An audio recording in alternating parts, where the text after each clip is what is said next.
Shalom, damai di hati. Bapak Ibu Saudara yang dikasihi dan diberkati oleh Tuhan Yesus Kristus, di sepanjang minggu ini kita sedang membaca dalam 2 Tesalonika 3 ayat 1 sampai 15. Kita melihat bahwa Tesalonika adalah ibu kota provinsi Roma, berada tepat di Makedonia, yaitu bagian utara Yunani, tepatnya di jalur utara antara timur dan barat yang terletak di jalan raya utama. Sehingga kalau kita membaca, maka kita akan menemukan bahwa kitab 2 Tesalonika ini menyertakan nama Paulus bersama juga dengan Timotius dan Silwanus sebagai penulisnya.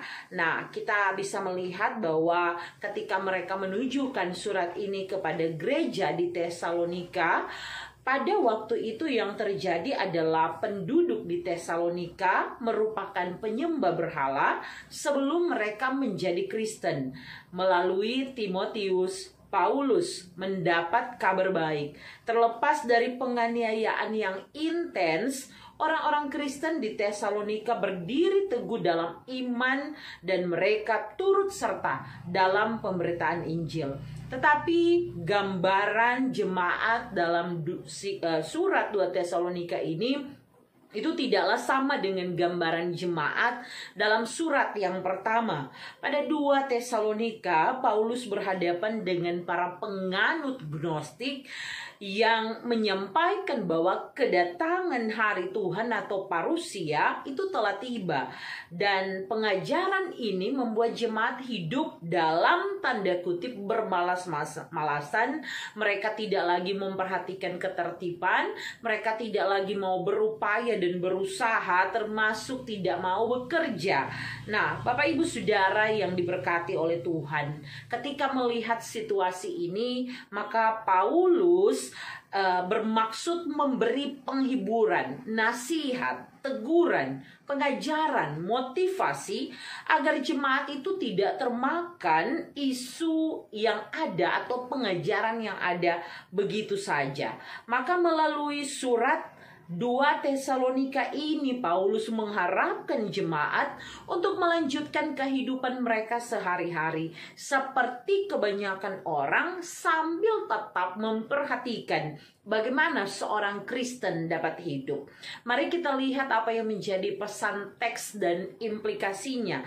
Kita melihat yang pertama ayat 1 sampai 2. Penulis meminta jemaat untuk berdoalah bagi para pelayan. Dalam hal ini menggunakan kata kami menunjuk pada ayat 1 bahwa Paulus, Silwanus, Timotius di pasal 1 ayat 1. Agar apa? Supaya firman Tuhan beroleh kemajuan dan dimuliakan.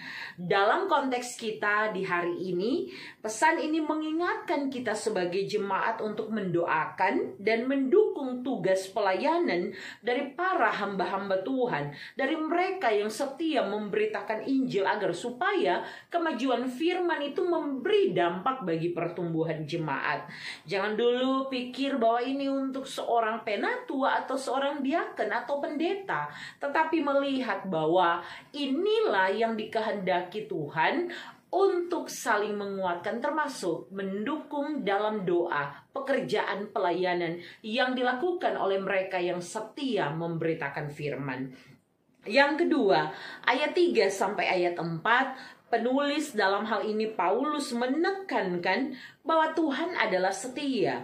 Tuhan akan menguatkan hatimu dan memelihara kamu, yang menunjuk pada pembaca masa itu dan juga konteks kita bahwa sampai hari ini kehidupan yang kita jalani ada dalam kasih dan pemeliharaan Tuhan.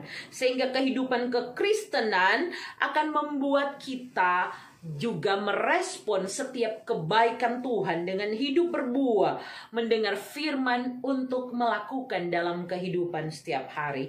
Yang ketiga, penulis meminta jemaat bahwa dalam kebaikan Tuhan maka setiap hati akan ditujukan kepada kasih dan ketabahan Kristus. Dapat dilihat di ayat 5-6 yang memberi pesan bagi kita untuk tetap setia dalam iman percaya sekalipun di di tengah berbagai pengajaran, penindasan, dan berbagai hal yang mungkin mudah mengombang-ambingkan kesetiaan kita kepada Tuhan.